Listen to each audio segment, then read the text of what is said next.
শিকারীদের একটা দল সাপ ধরতে গিয়ে এমন এক দ্বীপের ব্যাপারে জানতে পারে যেখানে রয়েছে 25 লক্ষ বছর আগে পৃথিবী থেকে হারিয়ে যাওয়া দৈত্যাকার টাইটান পাইথন। তাই সরকারের তরফ থেকে দ্বীপের রহস্য উদ্ঘাটন করতে পাঠায় সাপ বিশেষজ্ঞদের একটা টিম। কিন্তু অন্যদিকে আরেকটা প্রাইভেট কোম্পানি সেখানে পাঠিয়েছে চোরা শিকারীদের একটা দক্ষ টিমকে, যারা এই দ্বীপের সাপদের মেরে সেখানে ইকো ট্যুরিজম পার্ক বানাতে চায়।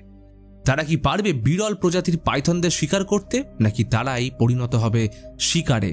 তো চলো শুরু করা যাক আজকে Chinese movie serpent king island. 4 বন্ধু মিলে স্নেক কিং আইল্যান্ড নামে একটা দ্বীপে এসছে সাপ শিকার করতে। সেখানে তারা বড় গর্তের সামনে একটা মুরগি বেঁধে দেখছে যে গর্তের মধ্যে কোনো সাপ আছে কিনা। দেখে মনে হচ্ছে গর্তটা পুরোই ফাঁকা, আর যদি সাপ থাকে তাহলে সেটা শিকার করে জিন নামের একজন চোরা ব্যবসায়ীকে দিয়ে টাকা উপার্জন করবে। দড়ি দিয়ে তারা মুরগিটাকে গর্তে ফেলে রেখেছিল, আর তখনই দড়িটা নড়তে শুরু করলে তারা প্রচণ্ড জোরে টানতে গিয়ে দড়ি ছিঁড়ে যায় এবং তারা নিশ্চিত হয় যে গর্তের ভিতরে কোনো নর্মাল সাপ নয়, বরং এমন কিছু রয়েছে যার আকার বিশাল। 4 জনের মধ্যে সান্টিও দক্ষ সাপ শিকারী, তাই সে গর্তের মধ্যে ছোট্ট মশাল নিয়ে ঢুকে যায় সেইখানে ঠিক কত বড় সাপ রয়েছে তা দেখতে। যদিও গর্তে ঢোকার আগে সে তার 3 বন্ধুকে বারবার বলে সে যদি কোনোভাবে সেই বড় সাপটার মুখোমুখি হয় বা বিপদে পড়ে তাহলে তারা যেন যত দ্রুত সম্ভব টেনে তোলে। গর্তে ঢুকতেই গাঢ় অন্ধকারে একটা সাপ দেখতে পেলে সেটাকে বিশেষ কৌশলে ধরে ফেললেও পরক্ষণেই সে একটা বিশাল বড় পাইথন দেখতে পায়। সে বুঝতে পারে এই মুরগিটাকেই সে গিলে খেয়েছে, আর এই গর্ত থেকে সে যদি বেরোতে না পারে তাহলে হয়তো তার পালা। তাই সে গর্তের বাইরে থাকা একজন বন্ধুকে টেনে তুলতে বললে সে তাকে টেনে না তুলে বরং তার সাথে মজা করে পায়ে সুড়সুড়ি দিতে লাগলে সেই পাইথন সান্টিওকে এই সুযোগে গিলে ফেলে। যখন বন্ধুদের হুঁশ ফিরল ততক্ষণে সব শেষ। বন্ধুকে হারিয়ে সে অনুতাপ বোধে বন্ধুকে বাঁচানোর শেষ চেষ্টা করার জন্য গর্তে হাত ঢুকিয়ে দিলে সাপটা তাকে কামড়ে দেয় এবং বাকি 2 জন মিলে তাকে বের করে আনলে সাপটাকে কুড়ুল দিয়ে 2 টুকরো করে দেয়। তারা বুঝতে পারে জায়গাটা সুরক্ষিত নয়, তাই বাড়ি ফেরার জন্য নৌকায় উঠে বসল। সময় গড়িয়ে রাত নামলে শুরু হলো মুষলধারে বৃষ্টি। তখনই বামিয়ানকে তাদের বস জিন ফোন করে বলে তারা যে সাপ বিক্রি করে টাকা পায় তার মূল্য কমিয়ে দেওয়া হচ্ছে, যেটা শুনে সম্পূর্ণ রাগ গিয়ে পড়ে ওই বন্ধুটার উপর যার জন্য সান্টিও মারা গেছে। এরই মাঝে হঠাৎ তাদের নৌকা দুলে উঠল। 2 জন ছিটকে পড়ে যায় আরেকজন সমুদ্রের জলে, কারণ ততক্ষণে শিকারের খোঁজে থাকা সে বিশাল পাইথন এসে বামিয়ানের সামনে তার 2 বন্ধুকে শেষ করে দেয়। 2 জনকে যখন খেয়ে নিয়েছে তখন বামিয়ান জানে সেও বাঁচবে না, আর সেটাই হলো। তবে এই পুরো ঘটনা নৌকায় থাকা একটা ক্যামেরায় বন্দী হয়ে যায়। এর পরের দৃশ্যে আমাদের দেখানো হয় যে একটা বাড়িতে সাপ ঢুকেছে, ফলে সেটাকে তাড়ানোর জন্য ডাক পড়ে একজন দক্ষ স্নেক ক্যাচার চেনজির। সে যদিও সাপ ধরে তবে বেআইনিভাবে বিক্রি করে না, বরং তাদের ছেড়ে দেয়। সে ঘরে ঢুকতেই টিভিতে দেখে জিন টিয়ং নামের এক রিয়েল এস্টেট কোম্পানির চেয়ারম্যান প্যানজিং এর ইন্টারভিউ নিচ্ছিল। সে বলে সরকার তার কোম্পানিকে 4টে বিপজ্জনক দ্বীপকে ইকো ট্যুরিজম করার দায়িত্ব দিয়েছে। এই 4টে দ্বীপের মধ্যে সবচেয়ে বড় দ্বীপ হলো স্নেক কিং আইল্যান্ড, যার জন্য সরকার থেকে প্রায় 5 বিলিয়ন টাকা ধার্য করা হয়েছে। চেন এটা শোনার পর চলে যায় সাপ ধরতে। আসলে সাপটা যে লোকটাকে কামড়ানোর চেষ্টা করছিল সে কিছুদিন আগে পাহাড় থেকে ওই সাপের কয়েকটা ডিম এনেছিল, যার কারণে সাপটা এইখানে এসছে। আসলে সাপ হোক বা যে কোনো প্রাণী, কেউ বিনা দোষে মানুষকে মারতে চায় না। চেন সাপটাকে তাড়িয়ে ছাদে গেলে তার বন্ধু মাফিন দেখা করতে এসে একটা নিউজ চ্যানেলের ভিডিও দেখিয়ে বলে রেস্কিউ টিম স্নেক আইল্যান্ডের কাছে নৌকায় একজনের লাশ পেয়েছে, আর সেটা অন্য কেউ নয় বরং বামিয়ানের, যে এদেরও বন্ধু ছিল। আর সব থেকে বড় কথা, তাদের শরীরে অনেক বড় সাপের দাঁতের চিহ্ন পাওয়া গেছে। স্নেক আইল্যান্ডে এত বড় সাপ থাকলে পার্ক করা তো দূরের কথা, মানুষের যাওয়া মানেই মৃত্যু। চেন ওয়াইল্ড লাইফ কনজারভেশন ডিপার্টমেন্টে গিয়ে সেখানে বিভিন্ন আধিকারিকের সামনে বামিয়ানের লাশ দেখিয়ে বলে তাকে যে সাপটা মেরেছে সে প্রায় 15 মিটার লম্বা, অর্থাৎ এটা যে কোনো সাপ নয়, এটা হচ্ছে পৃথিবীর সব থেকে বড় ও বিলুপ্ত সাপ টাইটান পাইথন, যার অস্তিত্ব এখনও রয়েছে স্নেক আইল্যান্ডে। তাই সে প্রস্তাব রাখে সরকারের অনুমতি নিয়ে এই দ্বীপকে যেন ইকো ট্যুরিজম পার্ক না বানিয়ে নেচার রিজার্ভ হিসেবে ঘোষণা করা হোক, যাতে পাইথনকে সংরক্ষণ করা যায়।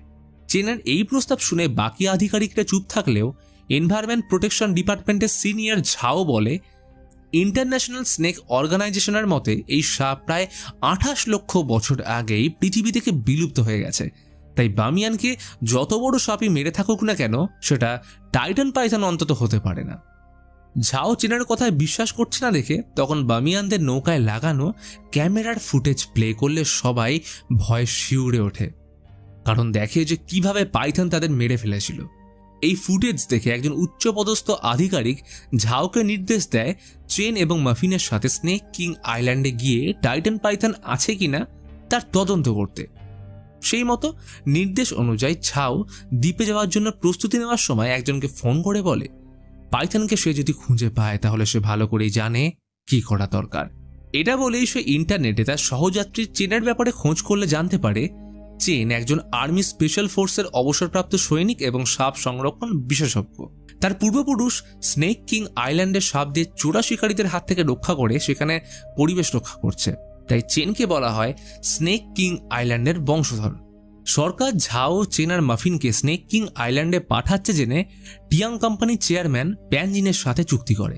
সে জানে জিন সাপ নিয়ে চোরা ব্যবসা করে, তাই জিনকে বলে আইল্যান্ডে টাইটান পাইথনকে শেষ করে ফেলতে, কারণ চেন যদি প্রমাণ করে দেয় সেখানে সত্যিই টাইটান পাইথন রয়েছে তাহলে সরকার সেটা নেচার রিজার্ভ ফরেস্ট ঘোষণা করে দেবে, আর সেইটা হলে কোম্পানির প্রচুর টাকা লস।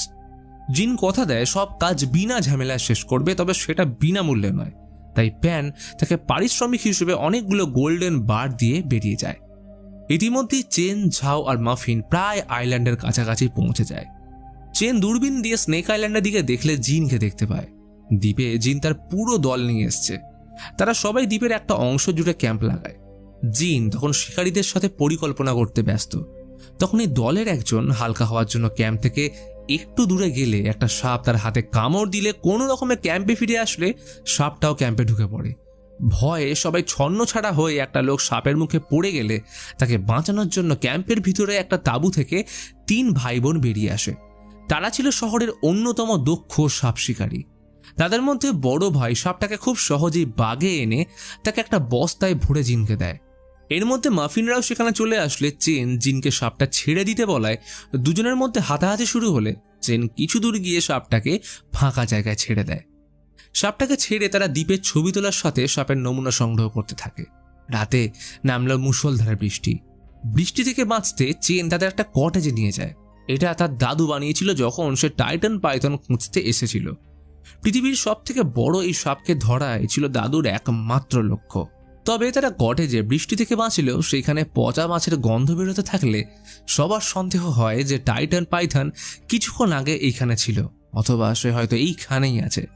তাই সবাই মিলে কটেজ ভালোভাবে ঘুরে দেখলে বামিয়ানদের গ্রুপের একজনের দেহ দেখতে পায়। রিসার্চ ইনস্টিটিউটে দীর্ঘদিন ধরে এসব নিয়ে গবেষণা করা ঝাও বুঝতে পারে তাকে পাইথন গিলে খাওয়ার সময় নিঃশ্বাস বন্ধ হয়ে শেষ হয়ে গেছে। তবে পাইথন পরে এসে দেহটাকে এইখানে ফেলে গেছে। চেন ঠিক করে আইল্যান্ডে নেটওয়ার্ক পেলে তারা প্রথমে পুলিশকে ফোন করে এই বডির ব্যাপারে জানাবে, যাতে তার অন্তিম সংস্কার হয়। তবে পাইথন যাতে দ্বিতীয়বার ভিতরে আসতে না পারে তাই সেফটি সহ দরজাটা বন্ধ করে প্রত্যেকে নিজের কাজে চলে যায়। মাফিন খাবার বানিয়ে পুরো কটেজ আরেকবার ঘুরে দেখতে থাকলে সে চেনের দাদুর বক্স থেকে একটা পাইথনের ছবি খুঁজে পেলে বুঝতে পারে চেনের দাদু আগেই টাইটান পাইথন দেখেছিল, তবে তিনি সর্বসমক্ষে বিষয়টা আনেননি। অন্যদিকে শিকারীদের এক ভাই এবং জিনের ভাই ইয়ং তাদের মারতে কটেজ অবধি চলে আসে। তারা কটেজের মধ্যে তাদের মারতে অনেকগুলো ছোট সাপ ছেড়ে দিলে প্রথম সাপটাকে চেন ধরে ফেললেও আরেকটা সাপ মাফিনের পায়ে কামড়ে দেয়। এর সাথে অনেকগুলো ছোট সাপ তাদের দিকে ধেয়ে আসলে চেন তাদের আগুন দিয়ে সরিয়ে মাফিনকে সাপের বিষের অ্যান্টিডোট দিতে গেলে ইয়ং চেনকে লক্ষ্য করে একটা ইঞ্জেকশন ছুঁড়ে তাকে অবশ করে দেয়। সাপ শিকারীদের একজন ভাই ঝাওয়ের সাথে হাতাহাতি করার চেষ্টা করলে তখনই সে বিশাল পাইথন এসে তাকে মুখে নিয়ে পালিয়ে গেলে ইয়ং তার পিছু নেয়। ওই দুজনের হাত থেকে মুক্তি পেয়ে ঝাও ভিতরে এলে দেখে মাফিন ও চেন অজ্ঞান হয়ে পড়ে থাকতে এবং সে দুজনকে অ্যান্টিডোট দিয়ে বাঁচিয়ে দেয়। সকাল হলে ঝাওরা কটেজ থেকে বেরিয়ে দ্বীপে ঘুরতে বেরোলে তারা একটা গাছে সাপের খোলস খুঁজে পেয়ে মাফিন খুশি হয়ে বলে হয়তো এটা টাইটান পাইথনের প্রমাণের জন্য যথেষ্ট। তবে আশায় জল ঢেলে ঝাও বলল তাদের আরও মজবুত প্রমাণ লাগবে, যাতে সরকারকে বাধ্য করা যায় এই দ্বীপকে রিজার্ভ করতে। এটা শুনে মাফিন খেপে গেলে হঠাৎ পিছন থেকে পা জড়িয়ে ধরে জিনের ভাই ইয়ং, যে গত রাতে তাদের মারার জন্য এখানে এসেছিল। দেখে বোঝা গেল সাপটা ওর উপর হামলা করে এইখানেই ফেলে চলে গেছে। তার অর্ধমৃত অবস্থা দেখে চেন অ্যান্টিডোট দিতে গেলে ঝাও তার শরীর থেকে খুঁজে পায় টাইটান পাইথনের ফ্লুইড। অর্থাৎ কিছুদিনের মধ্যেই পাইথন ডিম পাড়তে চলেছে। পৃথিবীর সব থেকে বড় সাপ যে এখনো বিলুপ্ত হয়ে যায়নি, এই ফ্লুইড তার প্রমাণ। অ্যান্টিডোট দিয়ে তাকে বাঁচিয়ে চেনরা তার দেহ জিনের ক্যাম্পে নিয়ে এলে 3 জন সাপ শিকারী তার ভাইয়ের ব্যাপারে জিজ্ঞেস করলে চেনরা কোনো উত্তর দিতে না পারায় চেনের সাথে কথা কাটাকাটি শুরু হয়। তখন ইয়ং জিনকে ওদের ছেড়ে দিতে বলে, কারণ তাদের জন্যই সে বেঁচে আছে। এইটা শুনে জিন তাঁবুর ভিতরে গিয়ে তার ভাইকে বাঁচানোর জন্য ধন্যবাদ জানিয়ে একটা গোল্ডেন বার ভর্তি সুটকেস দেয়। তবে চেন সুটকেসটা ফিরিয়ে দিয়ে বলে তাকে যদি সত্যিই ধন্যবাদ জানাতে হয় তবে সে যেন এই দ্বীপ ছেড়ে চলে যায় এবং ভবিষ্যতে দ্বীপের সাপদের শিকার করাও যেন বন্ধ করে। কিন্তু জিন তার সাথে রাজি না হয়ে বলে সে যদি সব সাপকে ছেড়ে দেয় তাহলে তাদের বিক্রি করে মানুষ এত টাকা উপার্জন করে দুবেলা যে খেতে পারছে তার দায়িত্ব কে নেবে। তাছাড়া ওকে একটা রিয়েল এস্টেট কোম্পানি এখানে পাঠিয়েছে, তাই সে যদি মিশন অর্ধেক রেখে পালিয়ে যায় তাহলে তার সম্মানও থাকবে না, আর সেটা সে কিছুতেই হতে দেবে না। এই বলে সে চেনের জন্য একটা গাড়ির ব্যবস্থা করে দেয়। ওরা গাড়ি নিয়ে বেরিয়ে গেলে ঝাও বলে জিন টাইটান পাইথনের ডিমগুলো খুঁজে পাওয়ার আগেই তাদের যে করেই হোক ডিমগুলোকে ল্যাবে সংরক্ষণ করতে হবে। তবে চেন বলে তারা যদি জিনের মতো পাইথনের ডিম নিয়ে চলে যায় তাহলে তাদের আর চেনের মধ্যে পার্থক্য কি। এছাড়াও তাদের পরিবারের একটা পরম্পরা আছে যে স্নেক আইল্যান্ডের সব সাপকে বাঁচানোর, তাই যেভাবেই হোক সে তাকে বাঁচাবে। এমন সময় খেয়াল করে যে তাদের গাড়ির সামনে রয়েছে পাইথন। চোখের সামনে পাইথনকে প্রথমবারের মতো দেখলে চেন তাকে ধাওয়া করতে থাকে এবং মাফিন ক্যামেরায় পাইথনের ভিডিও শুট করতে থাকে, কারণ এই দ্বীপকে রিজার্ভ বানাতে হলে এর থেকে ভালো প্রমাণ আর হতেই পারে না। পাইথনের পিছু করে তারা অনেকটা চলে আসলে তাদের পথ আটকে দাঁড়ায় সাপ শিকারী 2 ভাই বোন। তারা চেনদের গাড়ি থেকে নামিয়ে মারতে থাকলে এই সুযোগে ঝাও পাইথনের পিছু নেয়। কিছুক্ষণের মধ্যে এই 2 ভাইকে শায়েস্তা করে চেন এবং মাফিন গাড়ি নিয়ে চলে যায় ঝাওকে খুঁজতে। এদিকে ঝাও পাইথনের পিছু করে একটা গুহার ভিতরে ঢুকে অনেকগুলো ডিম দেখতে পাওয়ায় সে একটা ডিম ব্যাগে ঢুকিয়ে নেয়। ইতিমধ্যে চেন আসায় ঝাও গাড়িতে উঠে বসলে ভয়ঙ্কর পাইথন তাদের পিছু নিলে চেন বুঝতে পারে না যে হঠাৎ সে কেন তাদের পিছু করছে। তাই সে ঝাওকে এই ব্যাপারে জিজ্ঞেস করলে জানায় তার এইটা নিয়ে কোনো ধারণা নেই, সে শুধুমাত্র পাইথনের ডিএনএ কালেক্ট করেছে। তবে চেনের সন্দেহ হলে সে মাফিনকে ঝাওয়ের ব্যাগ চেক করতে বলে তার ব্যাগ থেকে খুঁজে পায় পাইথনের ডিম। তার বারণ করা সত্ত্বেও ঝাওয়ের ব্যাগের ডিম দেখে চেন রেগে বলে যেভাবেই হোক এই ডিম গুহায় ফিরিয়ে দিতে হবে। কিন্তু ঝাও ডিম ফিরিয়ে দিতে না চাইলে সে মাফিনের গলায় ছুরি ঠেকিয়ে চেনকে ব্ল্যাকমেল করে নির্জন জায়গায় গাড়িটা নিয়ে যেতে বলে। সেই মতো জায়গায় আসার পর ঝাও ডিম নিয়ে পালাতে গেলে জিনের দল এসে ঝাওয়ের থেকে ডিমের ব্যাগটা জোর করে কেটে নিতে চাইলে সে বলে এইসবের কোনো দরকার নেই, কারণ সে কোনো ওয়াইল্ড লাইফের সিনিয়র অফিসার নয়, বরং সে জিনের মতোই ISM নামের অন্য একটা সংস্থার সদস্য, যারা তাকে এই ডিম আনতে পাঠিয়েছে যা দিয়ে তারা সাপের বিষ বানাবে।